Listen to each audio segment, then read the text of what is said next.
Hello bachcho, let's see this question. The question says for a complex reaction A giving product where EA1 is equals to 180 kilojoules per mole, EA2 is equals to 80 kilojoules per mole and EA3 is equals to 50 kilojoules per mole. Overall rate constant K is related to individual rate constant by the equation K is equals to K1 into K2 by K3 to the power 2 by 3. So the activation energy in kilojoules per mole for the overall reaction is option A 100, B 43.44, C 150 and D 140. सो इस question में हमें देखो क्या कहा गया है कि कोई एक रिएक्शन हो रही है, कॉम्प्लेक्स रिएक्शन हो रही है जिसमें ए फॉर्म कर रहा है प्रोडक्ट और यहाँ पे हमारे पास तीन एक्टिवेशन एनर्जीज की वैल्यूज दी हुई है, ठीक है। और हमसे कहा जा रहा है कि जो ओवरऑल रेट कांस्टेंट है के, वो किस तरह से रिलेटेड है K1 into K2 by K3 से टू द पावर 2 बाई 3 और हमें कैलकुलेट क्या करनी है, ओवरऑल एक्टिवेशन एनर्जी कैलकुलेट करनी है, ठीक है। सो हमारे पास जो डेटा गिवन है, let's write that first. EA1 की वैल्यू है 180 kilo joules per mole. Then EA2 हमें दिया हुआ है 80 kilo joules per mole. Then EA3 is 50 kilo joules per mole, right. और जो हमारे पास K है, ठीक है, ये K हमारा ओवरऑल दिया हुआ है, ठीक है। ओवरऑल रेट कांस्टेंट की वैल्यू दी है तो इसे हम K डैश कह लेते हैं ओवरऑल। सो इसकी हमें वैल्यू दी हुई है K1 into K2 by K3 to the power 2 by 3, right. और हमें क्या कैलकुलेट करना है, ओवरऑल एक्टिवेशन एनर्जी। तो हमें EA डैश कैलकुलेट करना है, ठीक है। EA डैश हम ओवरऑल एक्टिवेशन एनर्जी को मान लेते हैं, ठीक है। सो अब देखो हमारे पास अर्हीनियस इक्वेशन होती है which is K is equals to A into E to the power minus AA by RT, right.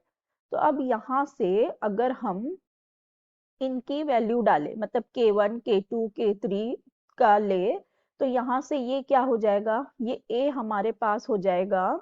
अब ये A1 A2 ये तो कांस्टेंट ही होता है तो इसको हम डायरेक्ट A ही ले लेते हैं, तो A और ये A हो जाएगा, ठीक है। फिर ये हो गया हमारे पास वन अपॉन RT ले लेते हैं, कांस्टेंट ले लेते हैं और इसको इस तरह से लिखते हैं EA1 plus EA2 minus EA3, ठीक है। और इसका हो जाएगा to the power 2 by 3, right. अब यहाँ से ये हो जाएगा K will be equal to A to the power 2 by 3 into E to the power minus EA1 plus EA2 minus EA3 into 2 by 3 into 1 upon RT, ठीक है। हमने 1 upon RT को अभी यहाँ बाहर लिया। तो अब हमारे पास अगर हम ओवरऑल K की वैल्यू हमें फाइंड आउट करनी है, ठीक है। तो हम ये कहे K dash will be equal to A dash into E minus EA dash by RT, right. ये हमारा अगर ओवरऑल कैलकुलेट करना है हमें तो ये हो जाएगा। तो अब यहाँ से बाकी सब अगर हम उनका देखें तो कांस्टेंट हो जाएगा, बाकी ये हो जाएगा EA डैश। ओवरऑल क्या हो जाएगा, ये हो जाएगा EA1 plus EA2 minus EA3 into 2 by 3, right. बाकी ये सब तो कैंसल आउट हो जाएंगे, ये सब कांस्टेंट है, RT A सब चले जाएंगे, ठीक है। अब यहाँ से हम वैल्यूज रख देते हैं सबकी, ठीक है। EA1 की वैल्यू हमारे पास है 180 प्लस इसकी है 80 माइनस 50, ये हो जाएगा इंटू 2 बाय 3, राइट। तो जब यहाँ से हम कैलकुलेट करेंगे तो हमारे पास EA डैश की वैल्यू आ जाएगी, इन तीनों को कैलकुलेट करने पे ये आ जाएगा 210 और ये हो जाएगा into 2 by 3, right. So on calculating this हमारे पास EA डैश मतलब ओवरऑल एक्टिवेशन एनर्जी आ जाएगी 140 kilo joules per mole, right. और यही हमें कैलकुलेट करना था। सो हमारे ऑप्शंस चेक करते हैं। ऑप्शन ए में 100 दिया है, रॉन्ग। यहाँ पे 43.44 रॉन्ग, 150 रॉन्ग।